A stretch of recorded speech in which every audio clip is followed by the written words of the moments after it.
tough bananas. You guys have one more in you? Yes? Oh, yeah. Woo! Oh, there's some spirit. I like that. Thank you. So again, honestly though, thank you all for taking the time to come out. I know your time is valuable, and we're going to do our best to give you some value in what we talk about today. So we're here today to talk about the exciting world of self-storage. I thought there'd be a couple woos there. I guess not. That's all right. That's all right. You know, I've thought long and hard about how to make this investment thesis sexy, and there really is just no way. It's just not. But when I talked to Danielle and Cynthia about the theme of today, you know, defensive strategies in the face of conventional public equity markets, I got excited, man. It's very fitting for what you guys are looking for today. So before we get going, I'm going to introduce us one more time. My name is Dennis Hedinger. I'm Executive Director for Forum Asset Management. I'm based out of Vancouver, and I manage Western Canada. I'm Candice Bassey. I'm the Executive Vice President of Finance. I manage all the valuations, finance, entire kind of finance team across Canada. Brendan Clifford, EVP of Operations. Been with the company since 2018 when we had 2 assets. And as of 2 weeks, I think we're going to be close to 67 assets across the country. So been here since the beginning. Hey, there's another woo. That's 2 All woos right. in the first 2 minutes. That's pretty good.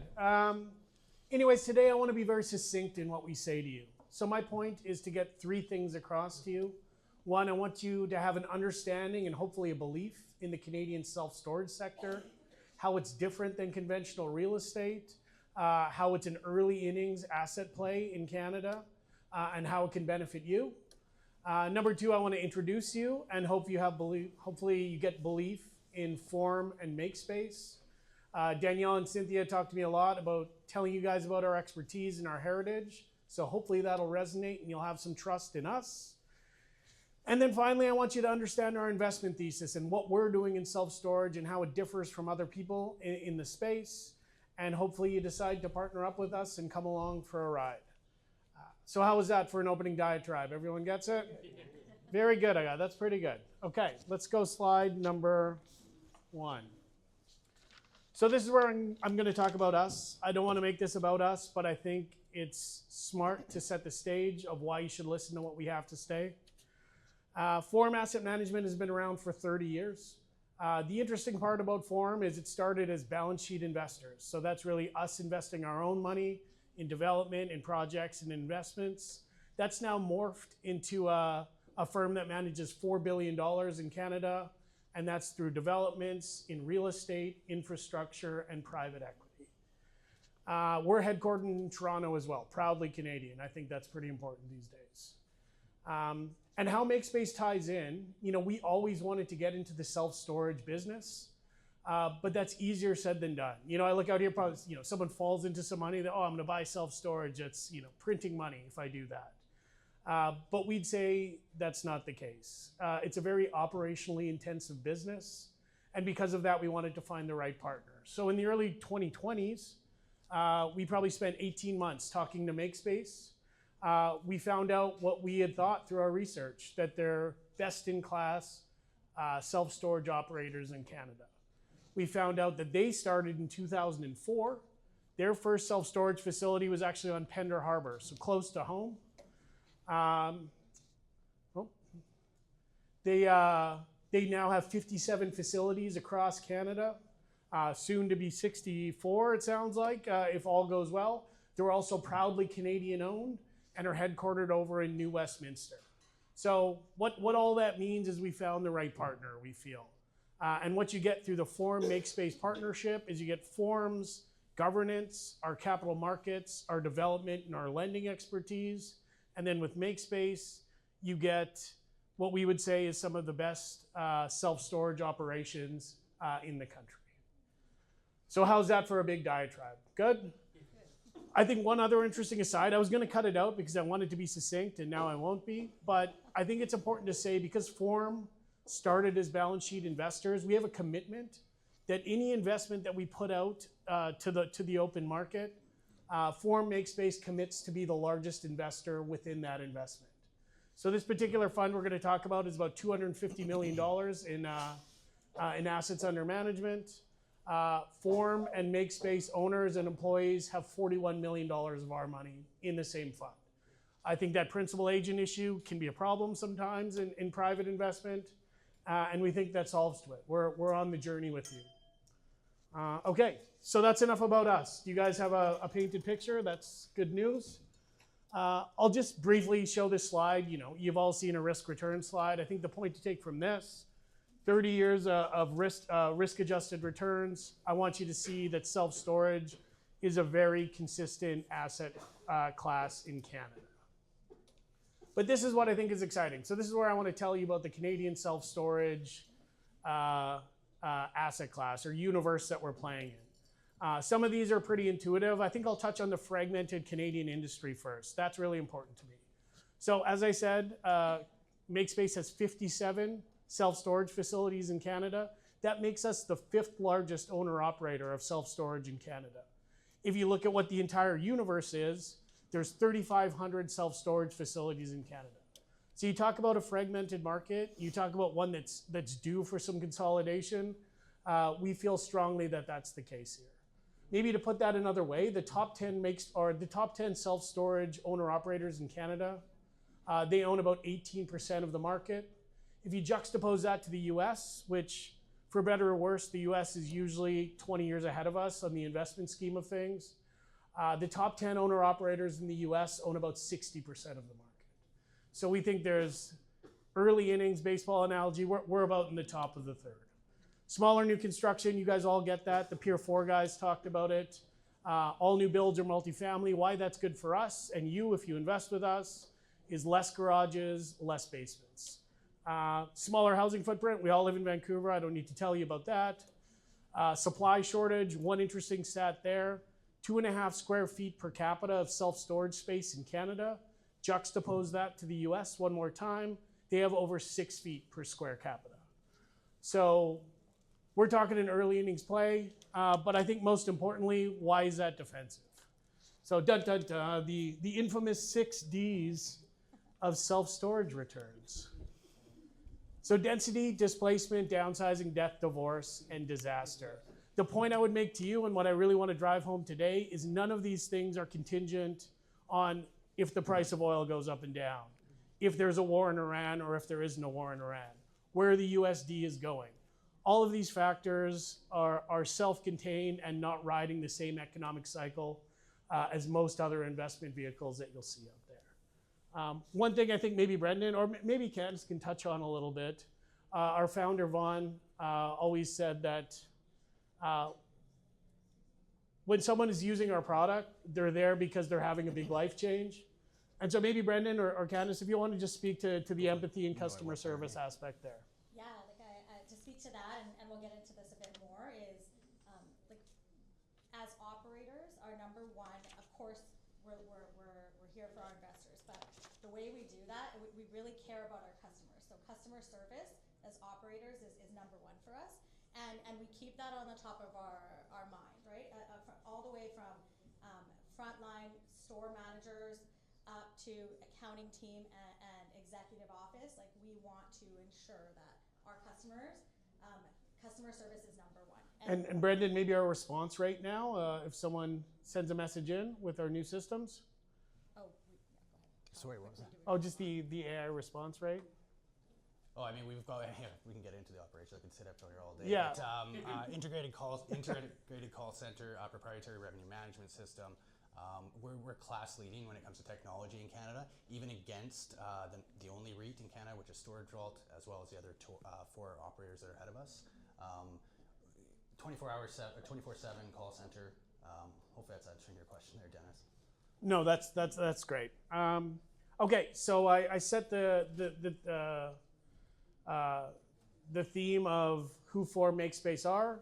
I quickly talked on the self-storage sector in Canada, why we think it's a good opportunity. Now let's spend some time on what our investment thesis is. So it's pretty simple. I'll give it to you straightforward here. It's buying existing, already zoned self-storage facilities, usually from a sole proprietorship or a small partnership in secondary or tertiary markets across Canada, and adding our playbook on top of it. And that playbook can include a lot of things. We add technology on top, we optimize rents, we utilize extra land, we bring in SEO marketing, we bring in our portable storage facilities, and we make it very, very easy to rent and maintain a unit with us. So when we do that, and it's historically proven, we can add 15 to 25% NOI on those properties. So that's it. It's pretty simple. It's very fundamental. We'd say it's a simple playbook, but you need experts to handle the operation to execute. And that's what we think we do very well. So on that note, maybe I'll throw it over to Candace with a few questions about the fund and what we do. Candace, maybe last year is a good example. What was NOI growth and how did we look at that last year?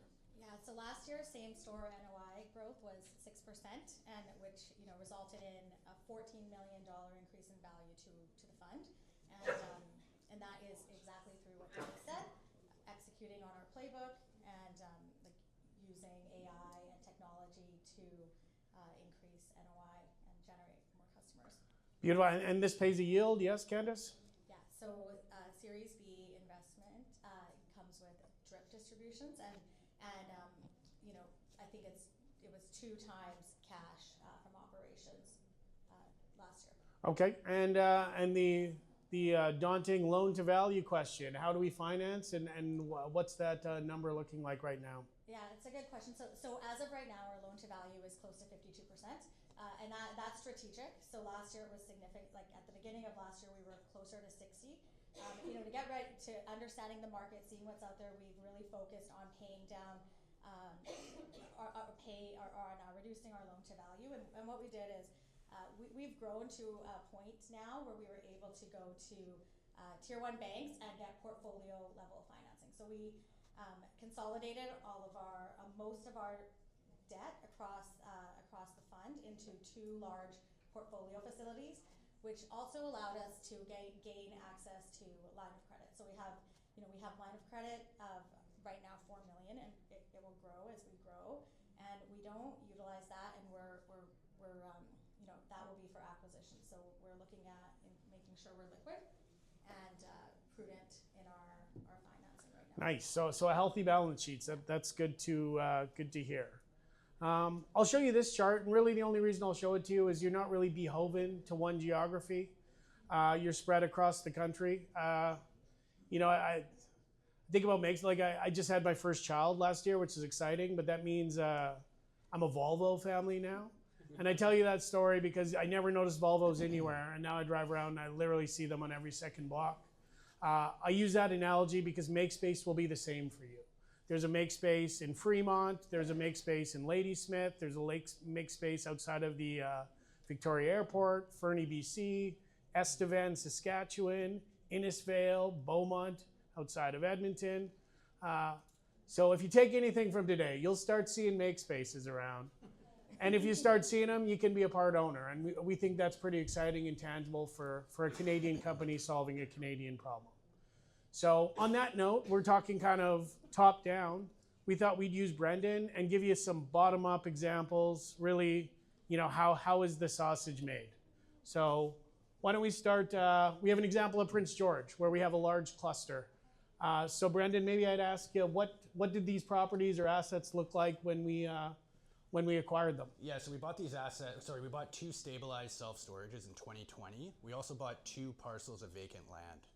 At the same time, we bought a portable fleet of about 200 portable containers. We were able to move that portable container fleet onto our own land, build a stabilized storage facility, and got a 2.3% value, times value over the course of 4 years, which is great. We're able to then I wouldn't say own the market, but we're able to push rates in that market. One thing in particular about self-storage, there is no rent control. So we can raise our tenants 1 year 25%, we could raise our tenants 2%.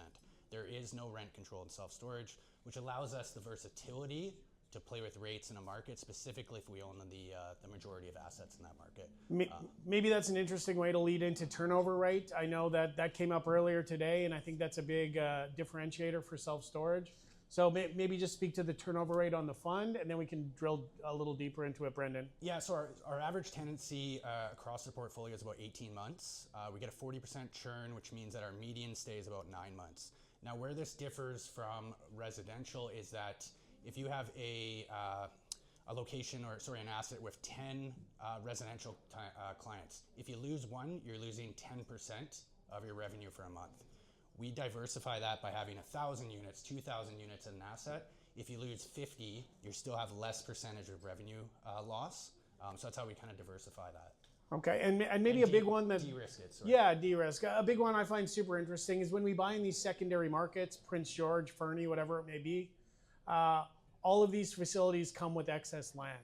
So maybe an example of how we would utilize excess land, what it costs to put a CCAN down, what the return on investment is of something like that. Yeah, so it's the small things, right, that add value to our properties. If you think about a parking space that we rent for a boat and RV, it's about 40 feet in length. Now we get roughly about $100 for that parking space every month.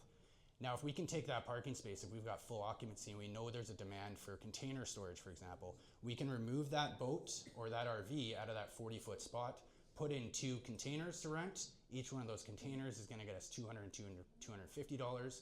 So you've got 5 times your square foot rent for that same spot. And so what does a CCAN run you, or a container? So the cost of a CCAN is container is about $4,000. Your payback is less than 4 years on that asset.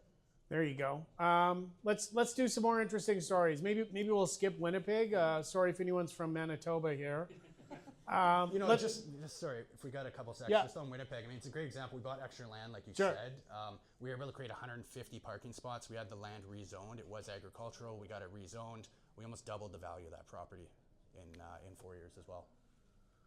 Okay, and we'll go to something closer to home. If anyone here drives the Malahat, you'll have the privilege of seeing a make space as you go up towards that Cinnamon Bun and Ladysmith, right? I think an interesting thing to take here is a phenomenon that kind of happened in COVID with self-storage, in the fact that small business owners really started to utilize our units as their home base or their business address. So Brendan, maybe you can speak a little bit to what type of businesses are running out of there and how we catered to that business. Yeah, I think it's a pattern we saw across the country. During COVID, we saw industrial rents, commercial rents rise.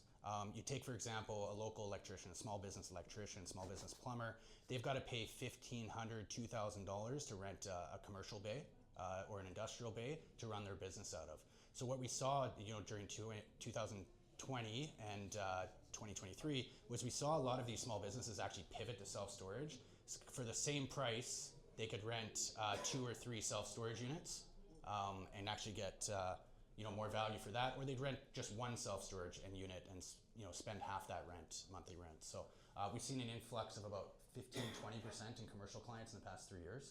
And so we ended up starting to accept mail, so they can have that as their address. We can accept packages for them, and off they go. Be it a realtor putting signs out or a contractor picking up his gear for the day. How are we doing on time, everyone? People still enjoying our anecdotes here? We've got a ton of them. Self-storage all night if you want. Let's get back to how the fund functions, though, from a top-down level. Maybe I'll throw it over to Candace for a little bit of what did we do in this fund? How did we end up giving an 11.4 net return to clients in what was a very interesting, diplomatically interesting year for a lot of different markets in Canada. Candace? Yeah, so our return last year, net return was 11.4%, and how did we do that? Well, we had 6% NOI growth. We also, focused on paying down high-level debt with our portfolio refinancing. We were able to reduce interest costs and fund level costs, and really put ourselves, give ourselves the ability to generate those returns, and we're targeting 10 to 15% for 2026. Okay. One other interesting thing, and Danielle and Cynthia really stressed for us to show you, this particular fund only has a 2-odd year history, but that's not to say Forum MakeSpace doesn't know how to manage money when it's in a fund structure. So these are 3 closed-ended funds that Forum MakeSpace had put out starting in 2019. These are all closed now, so that's end net return, what you ended up to annualized to end client. Candace, maybe you can speak a little bit to MC or MSCP1, how it started and where it ended up going. Yeah, so I can speak a little bit to this slide and also to, I think it talks about our pipeline. So MSCP1 was the first fund that we created. It was a closed-ended fund back in 2014, I believe, or 2019. And MSCP1 crystallized and became an evergreen fund in 2024. And that's really the MSSF fund now.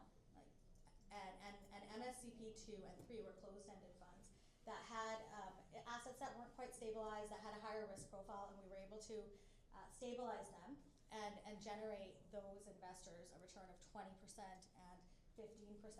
And actually those were pipelines into our main fund. And we continue to do that. So we do have a strong pipeline of assets that we're stabilizing that will eventually end up in our main fund. Yeah, both from the development side and the acquisition side. Both from the development. Yeah, that's true. So we also, not spoken to here, but we also develop our own self-storages, which are they're beautiful, and the goal is that they will end up in our main fund. That's great. So I just want to drive home one more story here just to show you who we're buying from and what putting an institutionalized process over these type of assets can do. Maybe Brendan can speak to it a little bit. We're currently looking at a cluster of assets outside of Hamilton. This is tens of millions of dollars for this cluster. And our CEO was out there speaking with the owner, and he's still functioning these 3 assets with a pencil and paper. He's got his buddy that he's been giving the same rate to for 10 years just because he's his buddy. And so if you can come in here and take away the pencil and paper, if you can optimize rates, utilize land, there's some green shoots in the self-storage industry in Canada. How did I tell that story, Brendan? Okay. Yeah, no, that's good. That's okay. Good. To your point earlier, about 70% of self-storages in Canada are still owner-operated.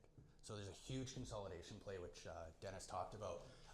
The owner-operators are very unsophisticated. You can imagine it's someone that has owned a self-storage for 15, 20 years. They're looking to exit for a life decision. That's typically where we step in, the secondary, tertiary market. So we've got an active pipeline for acquisitions.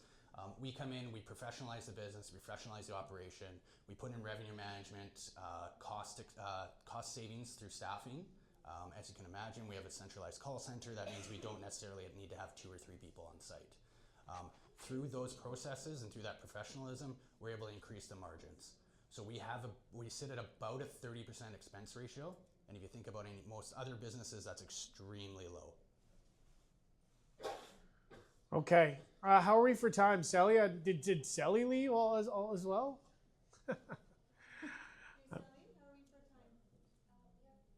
Oh, nice. That's perfect. I have 2 minutes of material left, so that worked out swimmingly. I'm going to close here. And really, we'd say it's people and process are what's important. That makes a successful investment firm. And we feel we have it here at Forum Makespace, and we're in the right place at the right time. We talked about trust in Forum Makespace.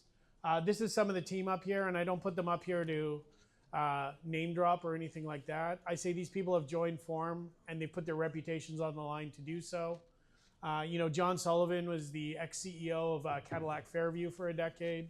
Satish Ray ran OMERS, the second biggest pension plan in Canada, for 10 years.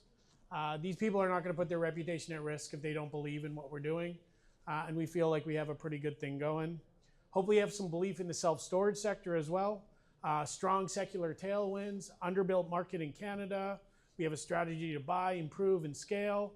And we're bringing institutional quality investment management here with very experienced operators and what we would hope to be aligned interests. So really in closing, this is a simple story executed well. And if you can execute well, that's usually where you're going to find your best returns. I think we'll end on that. Anything to add, Brendan or Candace, before we get a clap? Good. Perfect. Okay, thank you. We will open up the floor if anybody has any questions as well. Any questions from the audience? There we go. Where is your call center from? The home center? Where is the call center that you were talking about? Oh, where's the call center from? Based out of Woodbridge, Ontario, Vaughan, Ontario. Yeah, we have an inside sales team there, and then it's supported by a third party overseas. Yeah, no problem. And then our store managers will actually answer overflows if needed. So if someone's picking up the phone at any given time. Dennis answered most of my questions, and they're all crossed out, so that was great. We do usually always ask a few different things, so we talk about risk, and if you could outline your biggest risks of the strategy and what you're watching closely in the next year to 2 years. Yeah, we were talking about that while we were sitting over there. Maybe I'll throw it over to Candace and Brendan here. What was the question? Sorry. Go ahead. So sorry, what was the question? Just the risk. I mean, some of the risks that have already been mentioned is there's always interest rate risk. So the way we have structured our debt is with the portfolio refinancing, we have, we don't have anything maturing for the next couple of years, and everything is fixed, and it's maturing over a period of time. So we've worked to mitigate that risk, and then liquidity is always a risk that's been brought up today as well, and we've worked to mitigate that risk in prudent refinancing and ensuring that we have our line of credit available, which we do not use, and it's only for acquisitions. No, I think you just mentioned can't real help but estate. think about that TV show, Storage Wars. Yes. What kind of rate of delinquency do you have? That's hilarious. I never knew that the TV show could make picking through garbage cool, right? It just blows my mind. Actually, I'll speak to that. Yeah, we actually had Storage Wars at one of our locations. Believe it or not. Yeah. It's not as random as you may think it is. I'll leave it there. Our delinquency rate is typically 0.75%. 0.075. Sorry. What time period? A tenant's lifetime. Yeah. So on average, 18 months on that tenant. Industry standard is about 1%. So we're just under. Yeah, collection process, we're in a unique situation again in self-storage where we can actually send those goods to auction to recover some of the delinquent funds. So you sell it yourself? We have a third party. You can't sell it yourself. We have a third party that sells it for us. All right. And then the proceeds go to paying off that. But you don't call in the producers of stuff? No, unless you know somebody who'd be happy to do that. And then just even the turnover, Brendan, on a unit, you go in there and sweep it out and call it a day, correct? Correct, yeah, it's easy. And the 42% churn, I mean, that sounds like a lot, but what the advantage it gives us is that we can raise that rate on that vacant unit. And we have no rent control. So if we've got full occupancy on that rent, we were getting $100 because someone's been there for 3 years, we can now charge $400 if that's what the market's demanding. And I would challenge you guys, you think about what is the biggest risk, how many of you here have a self-storage facility or a self-storage unit, correct? And what would have to happen in your life to stop using that, right? I can't see that many external mitigating factors for the use of self-storage to plummet in the near to midterm. I think, Dennis, one of the things that stood out to me was you were talking a lot about how you're different and you focus on tertiary markets. Yeah. Many people associate self-storage with not having enough space and needing more space, and usually thinking about that in Toronto or Vancouver, major cities. How does that tie into the strategy of going after the tertiary markets? Yeah. I'd say maybe twofold. Using an example is pretty useful here, I'd say. Brendan can come in too. I can speak to I'll that. just, we'll just talk about, we bought a cluster of facilities in Trenton, Belleville, out in somewhat outskirts Ontario. It's interesting, when we were evaluating it, we use U-Haul data a lot. So U-Haul makes their data available. So we went up there, and the year we were looking to buy, we went one-way trip data. So Trenton and Belleville were in the top 5 in Canada for one-way U-Haul trips in. You also look, there's now a multi-billion-dollar expansion going on of the largest Air Force base in Canada there as well. So you talk about displacement, you talk about drift, like some of these things that are occurring. The demographic in that area are going to use a lot of outdoor vehicles, right? Yeah, and to piggyback on that. Yeah, go ahead. We've got a development in the pipeline right now in St. Thomas, and for those that don't know, they've got one of the largest EV plants in Canadian history being built there. So it's acquisitions like that we're trying to hit before competitors are. The other point to being in the metros versus secondary, tertiary is that 20% consolidation we talk about. When you look around town here, you see about 4 or 5 brands of self-storage, and you know who they are: the Maple Leafs, the Public Storages, not Access out here, Sentinel, maybe SmartStop as well. The consolidation, that 20% consolidation, is typically in the metropolitan areas. It has not taken place in secondary and tertiary markets, so that's where we feel the opportunity is in the industry. Fantastic. You talk about liquidity. Investors always want to know redemption schedules and time invested. Sure. And so, small minimums, if any, I believe, on this Series B offering. Everything we do at Forum, and we got some pushback at Forum Makespace years ago, we've always had a soft lock, and that gives you monthly liquidity, T plus 60 for cash to account. Again, you're owning buildings here, so there are some maximums per month. But yeah, T plus 60. Shoot, I lost my thought there. Yeah, I can add to it. Oh yeah. Sorry. The soft lock. It's a 5-year soft lock. So if you sell within year 1, it's 7% of NAV, 6, 5, 4, 3% of NAV year 1 through 5. The thing I'd say there, that fee does not come to Forum Makespace. That fee is shared with investors. So if you choose to leave early, that's another way to provide a liquidity buffer to the investors that have stuck with us. Sally, anybody have any other questions from the crowd? I can add, like, we also have, like, we aren't gatekeeping our redemptions, and we haven't really seen many redemptions in this fund. Yeah. Yeah, we had a solidly net positive year last year, and see no reason for that to not continue moving forward. So no gating redemptions for anybody who's heard that going on in some of the industry. Yeah. Okay. So for anybody here newer to private markets, what would you want to leave them with here to help them understand? Oh, what a sweeping statement, I Dana. know. What's your last comment that we haven't answered yet?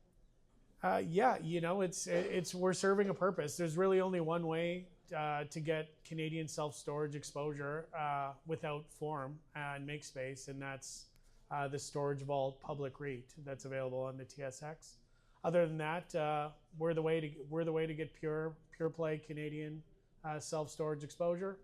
I think it's a tangible thing that you guys all understand. You see why people use it, and I don't see it moving the same way as a U.S. equity market or a U.S. dollar or whatever it may be. And I think that's what people are looking for these days. So don't put your whole portfolio into it, but some of it is nice.